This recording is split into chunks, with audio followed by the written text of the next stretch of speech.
Morning all இன்றைக்கான tarot card of the டே நம்ம எல்லோருக்குமே என்ன மாதிரியான கைடன்ஸ் ஆர் பிளஸ்ஸிங்ஸ் வருதுன்னு பார்க்கலாம். செப்டம்பர் 1 இன்னைக்கு. ஸோ எல்லோருக்கும் இந்த மாதத்திற்கான பிளஸ்ஸிங்ஸ் எல்லோருக்குமே வரட்டும்.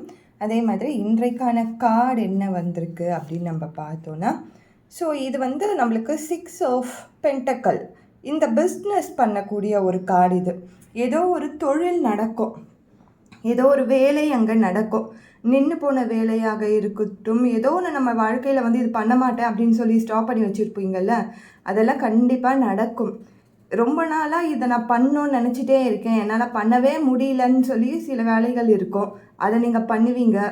ஆர் எனக்கு இதை பண்ணணும்னு ஆசையாக இருக்குது, அது ஒரு ட்ரிப் பொறுத்தா இருக்கலாம், ஆர் ஃப்ரெண்ட்ஸை மீட் பண்ணுறதா இருக்கலாம். இந்த மாதிரி விஷயங்களும் ஒரு மூமெண்ட் அங்கே இருக்கும். ஒரு ட்ரிப் போகும்பொழுது அங்கே பணன்ற ஒரு விஷயம் தேவைப்படும் இல்லையா? ஸோ அதெல்லாம் உங்களுக்கு கிடச்சி சந்தோஷமாக இருக்கக்கூடிய ஒரு நாளாக இருக்கும். ஒரு சின்ன சின்ன ஒரு உங்களுக்கான சந்தோஷங்களை நீங்களே வந்து நிறைவேற்றிக்கிறதுக்கான வாய்ப்புகள் கிடைக்கும். அதே மாதிரி நீங்கள் யார்கிட்டையாவது லோன் கேட்குறீங்க, ஆர் பணத்துக்கு வந்து லோனுக்கு வந்து நீங்கள் செக்யூரிட்டி கேட்குறீங்க, அந்த மாதிரி விஷயங்கள்லாம் கண்டிப்பாக உங்களுக்கு பாசிட்டிவாகவே நடக்கும். அது எல்லாமே உங்கள் நம்பி பணமும் கொடுப்பாங்க, செக்யூரிட்டி அந்த மாதிரி ஒரு விஷயங்களும் கண்டிப்பாக உங்களுக்காக போடுவாங்க. அதில் நீங்கள் சக்ஸஸும் ஆவீங்க. அந்த கடனை வாங்கி நீங்கள் தாராளமாக கட்டவும் செய்வீங்க. ஸோ இதெல்லாமே சொல்லக்கூடிய ஒரு கார்டு தான். எல்லாமே ஒரே நாளில் நடந்துருமான்னு நடக்காது. அதோட பாசிபிலிட்டிஸ் கண்டிப்பாக நம்மளுக்கு வந்து விசிபிளாக தெரியும். இந்த கார்டு வந்துச்சுன்னா நம்ம சொல்லலாம், உங்களால் முடிஞ்ச அளவுக்கு சேரிட்டி பண்ணுங்க.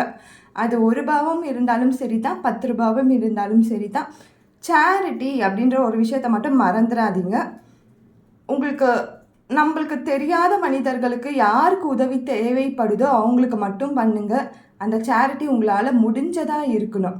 உங்களால் முடிஞ்ச இயன்ற விஷயத்தை வந்து நீங்கள் மற்றவங்களுக்கு செய்யுங்க. இந்த இயற்கை, இந்த யூனிவர்ஸ் வந்து கண்டிப்பாக நீங்கள் செய்கிறதுக்கு 100 மடங்கு உங்களுக்கு ரிப்பீட்டடாக உங்களுக்கு தரும். அந்த பிளஸ்ஸிங்கை வந்து உங்களுக்கு தரும். உங்களுக்கு நீங்கள் 1 ரூபா கொடுத்தீங்கன்னா 100 ரூபாவை உங்களுக்கு ரிட்டர்ன் கொடுப்பாங்க. ஸோ நீங்கள் அதை மட்டும் மறந்துடாதீங்க. யாரை பார்த்தாலும் சரி, அவங்களுக்கு தேவைப்படுற உதவி உங்களால் முடிஞ்சதை நீங்கள் செய்யுங்க.